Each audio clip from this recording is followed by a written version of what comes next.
The Witcher 1 remake remains in active development, but has been deliberately limited at Fool's Theory, with CD Projekt Red confirming during the Q3 2025 financial results that the project has been strategically deprioritized while The Witcher 4 takes precedence. The remake won't release before The Witcher 4, and current staffing levels suggest a post-2028 release window at the earliest. A calculated decision that positions the remake as complementary following the new trilogy's launch rather than competing with it for attention, as of course this will be an open world RPG made from the ground up with a ton of new features and content that was scrapped or has been expanded on from the original, and of course it's going to be featuring Geralt of Rivia. So let's talk about the current development status for this game, as it does have a small team and now has a strategic delay. So during the recent investors call, CEO Michael Nowakowski provided the clearest update yet on The Witcher 1 remake's development status and resource allocation. The majority of the team is currently involved in other projects and also support for The Witcher 4, so there is some limited team working on The Witcher 1, but since it's very much tied with The Witcher 4's development, this is also why we made this move, and we have explained that in the past. So for The Witcher 1 per se, it's a smaller group of people. So what does this actually mean? Well, Full Theory primary focus right now is The Witcher 1 remake and has over 100 people working on an unannounced project separate from the remake also. This unnamed project has absorbed the majority of Full Theory's resources and clearly takes priority over The Witcher 1 remake, while a significant portion of Fool's Theory remaining capacity provides support to The Witcher 4's development. This includes asset creation, technical assistance, outsourced content production, or specialized work that CD Projekt needs external help completing. This arrangement makes business sense, and CDPR gets additional development capacity for its priority project, while Fool's Theory maintains a revenue stream and strengthens its relationship with CDPR. Now talking about The Witcher 1's team size, only a limited or a smaller group of people actively works on the remake itself. While Nowakowski didn't provide specific numbers, the implication is clear. This isn't a 50+ person production team cranking out content at full speed. It's likely a skeleton crew maintaining the project, doing foundational work or keeping development warm until resources become available. So why is The Witcher 1 remake being delayed? Well, it isn't about abandonment or lack of interest from CDPR, it's actually a calculated marketing position designed to maximize the franchise's commercial potential, because trying to release The Witcher 1 remake before The Witcher 4 will cause a lot of market confusion. For a 2026 or early 2027 release, it would create two major Witcher releases competing for attention in a close proximity. Marketing budgets would have to be split, media coverage would be divided, and consumer spending would be cannibalized as fans decided whether to buy a remake of a 2007 game or wait for a brand new entry starting a trilogy. Also, there's narrative priorities, as CDPR wants the gaming world focused on series new adventure and the beginning of a fresh Witcher trilogy. A remake about Geralt's origins would distract from that messaging. The Witcher 4 needs to dominate conversation and mindshare when it launches, not share the spotlight with Witcher 1 remake. And of course the financial sequencing aspect, where The Witcher 4 will generate substantially more revenue than a remake of the original game. Getting that revenue earlier rather than later improves CDPR's financial position, funds ongoing development of The Witcher 5 and Cyberpunk 2, and demonstrates to investors that the studio post Cyberpunk 2077 strategy is working. So releasing after The Witcher 4 means that there will be renewed franchise interest, and for a lot of new fans coming into The Witcher, they would want to play The Witcher 1 remake after playing The Witcher 4, as they would want to know the origins of this entire story and likely who this Geralt guy is if they've never seen him before. Also for fans of The Witcher 3, a lot of us actually haven't played The Witcher 1, and even if we did go back to play it, it is a very slow game and extremely outdated for this day and age. It would also have marketing synergy with The Witcher 4, as you can experience where it all began becomes the most powerful marketing message after The Witcher 4 establishes the new trilogy. There'll also be some technical advantages, as delaying the remake allows Full Theory to benefit from The Witcher 4's Unreal Engine 5 workflows, potentially sharing assets, tools, or technical solutions that CDPR's team has developed. And of course The Witcher 1 remake will be able to fill the gap between trilogy entries, as when The Witcher 4 likely releases in late 2027 or early 2028, The Witcher 5 will then arrive in around 2030 to 2031, so The Witcher 1 remake launching in that period between these two major major trilogy games, provides content that fills that gap. But looking at the release window for the game, it does seem that a post-2028 seems the most likely. The current status of the Witcher 1 remake is that a small team is doing foundational or maintenance work and not in full production. Full production hasn't begun yet until Fool's Theory's unannounced project ships or reaches a point where resources can be reallocated.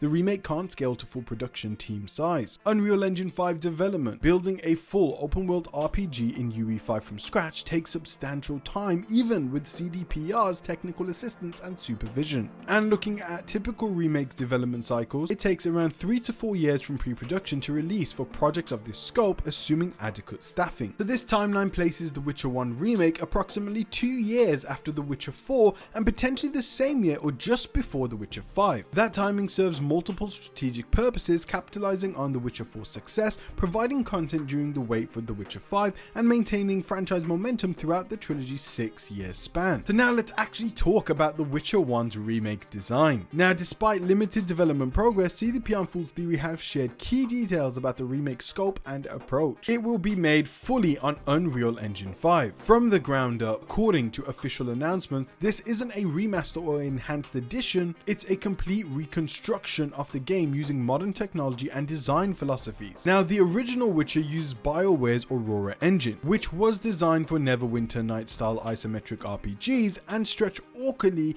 to support the Witcher's over-the-shoulder third-person perspective. The game's technical limitations were obvious even at release. Stiff animations, limited environmental interaction, clunky combat, and loading screens between relatively small areas. Unreal Engine 5 provides the technical foundation for a generally modern open-world RPG that can match or approach The Witcher 4 and The Witcher 3 scope and polish. It also allows asset and tool sharing with The Witcher 4, accelerating development once full production begins. The open world of The Witcher 1 will also be getting a major redesign. CDPR confirmed during quarterly earnings call that The Witcher 1 remake will be an open world game more aligned with The Witcher 2 and 3's design philosophy rather than the original hub-based structure. The original structure was that The Witcher divided its world into separate chapters taking place in different locations: Vizima's outskirts, the city itself, the swamp, Kaer Morhen, etc. Each area was relatively contained with loading screens between major zones. Players progressed linearly through the story, unable to return to previous areas once chapters concluded. Now, the open world implications in this remake is that the remake will presumably feature a seamless or near seamless open world where players can explore multiple regions, return to previous areas, and experience greater freedom in how they approach quest and exploration. This represents a fundamental structural change requiring significant design work beyond simply updating graphics and combat. In an interview with The Edge magazine via Games Radar, Fool's Theory discussed removing outdated parts of the game, indicating that this won't be a purely faithful recreation. The studio aims to modernize gameplay, pacing, and potentially problematic elements while preserving the core narrative and character arc that make the original compelling. So what actually might be removed or updated from The Witcher 1 remake? While outdated game mechanics is obviously going to be updated, the original rhythm-based combat system, clicking at precise moments during sword animations, was divisive even at release. Expect more dynamic, action-oriented combat closer to The Witcher 3's approach. There's also pacing issues which The Witcher had significant problems with, particularly in the middle chapters where players spent exclusive time navigating Vizima's city districts running fetch quests. Modernization would streamline those sections while preserving important story beats. There's also problematic content, particularly its treatment of female characters, and the infamous romance card collectible hasn't aged well. Fool's Theory and CDPR will likely revise or remove elements that conflict with contemporary sensibilities and the franchise's evolved tone.